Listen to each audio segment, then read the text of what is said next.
নমস্কার। কম্পিটিটিভ পরীক্ষার জন্য ভারত পাকিস্তান সম্পর্ক তো একটা হট টপিক, তাই না?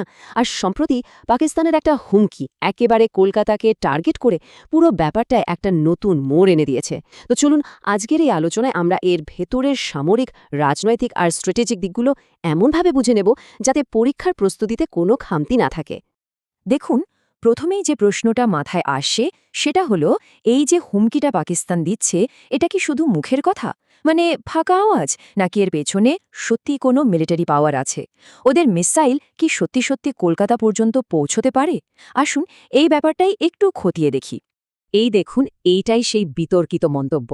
পাকিস্তানের ডিফেন্স মিনিস্টার খাজা আসিফ একটা স্টেটমেন্টে সরাসরি বলে বসলেন যে ভারত যদি কোনো অ্যাকশন নেয় তাহলে তাদের নেক্সট টার্গেট হবে কলকাতা।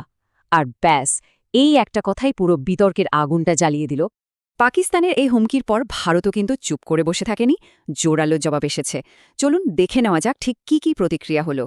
ব্যাপারটা শুধু জাতীয় স্তরেই থেমে থাকেননি, পশ্চিমবঙ্গের ভেতরের রাজনীতিতেও এর আঁচ এসে লাগে। তৃণমূল কংগ্রেসের নেতারা যেমন অভিষেক ব্যানার্জি সরাসরি প্রশ্ন তুললেন যে কেন্দ্র সরকার মানে প্রধানমন্ত্রী বা স্বরাষ্ট্রমন্ত্রী এই ব্যাপারে চুপ কেন। তারা দাবি করলেন যে এর একটা কড়া জবাব দেওয়া উচিত। আর এরপরেই আসরে নামেন ভারতের ডিফেন্স মিনিস্টার রাজনাথ সিং। তিনি একেবারে চাঁচা ছোলা ভাষায় একটা পাল্টা হুঁশিয়ারি দেন। উনি পরিষ্কার বলে দেন যে বাংলার দিকে যদি কেউ চোখ তুলে তাকায় তাহলে পাকিস্তানের যে কতগুলো টুকরো হবে সেটা ঈশ্বরই জানেন। মানে একটা বিরাট বড়সড় জবাব। রাজনাথ সিং কিন্তু এখানেই থামেননি। উনি পাকিস্তানকে তাদের নিজেদের ইতিহাস মনে করিয়ে দিয়েছেন, বিশেষ করে ১৯৭১-এর যুদ্ধের কথা মনে করিয়ে দিয়েছেন যে সেই যুদ্ধের পর পাকিস্তান কিভাবে দুটুকরো হয়ে গিয়েছিল। মানে সোজা কথায় বলতে চেয়েছেন যে ইতিহাস থেকে শিক্ষা নাও, নাহলে আবার একই পরিণতি হবে। তো এই গেল রাজনৈতিক কথার লড়াই, কিন্তু এবার চলুন আসল ফ্যাক্টগুলো দেখি। মানে মিলিটারি রিয়ালিটিটা কি? কারণ এখানে দুই দেশের মিসাইল ক্যাপাবিলিটি কিন্তু আসল কথা। এই যে দেখছেন ৭৫০ কিলোমিটার, এটা হলো পাকিস্তানের শাহিন-3 ব্যালিস্টিক মিসাইলের অফিসিয়াল রেঞ্জ। ভাবুন একবার, ২৭০০ কিলোমিটার।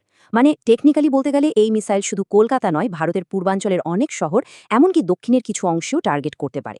সুতরাং হুমকিটা একেবারে ফেলে দেওয়ার মতো নয়। তাহলে ব্যাপারটা কি দাঁড়ালো? একদিকে পাকিস্তানের হাতে আছে শাহিন-3-র মতো একটা অ্যাটাকিং ওয়েপন, তো অন্যদিকে ভারতের কাছে কি আছে? ভারতের কাছে আছে S-400 আর আকাশ মিসাইলের মতো একটা দুর্ভেদ্য এয়ার ডিফেন্স শিল্ড। এটা অনেকটা একটা মাল্টি লেয়ার বর্মের মতো।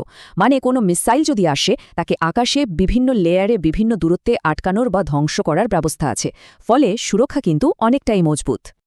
কিন্তু এখানেই একটা খুব ইন্টারেস্টিং প্রশ্ন আছে। পাকিস্তান হঠাৎ করে দিল্লি বা মুম্বাইয়ের মতো তাদের চেনা টার্গেটগুলো ছেড়ে কলকাতাকে নিয়ে পড়ল কেন? এর পেছনে কিন্তু একটা গভীর স্ট্র্যাটেজিক কারণ লুকিয়ে আছে। আর এই প্রশ্নের উত্তরটা লুকিয়ে আছে ভারতের ডিফেন্স সিস্টেমের অ্যারেঞ্জমেন্টের মধ্যে। পাকিস্তানের আসল উদ্দেশ্যটা হল ভারতের এয়ার ডিফেন্স শিল্ডকে ছড়িয়ে দেওয়া, বা যাকে বলে স্ট্রেচিং দ্য শিল্ড। ব্যাপারটা কি?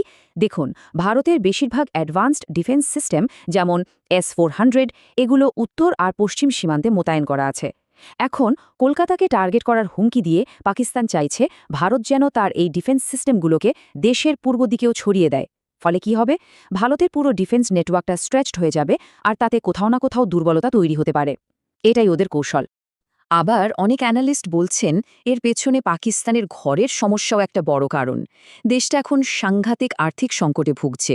জিনিসপত্রের দাম আকাশ ছোঁয়া, বাইরে থেকে নেওয়া লোন শোধ করার জন্য চাপ আসছে।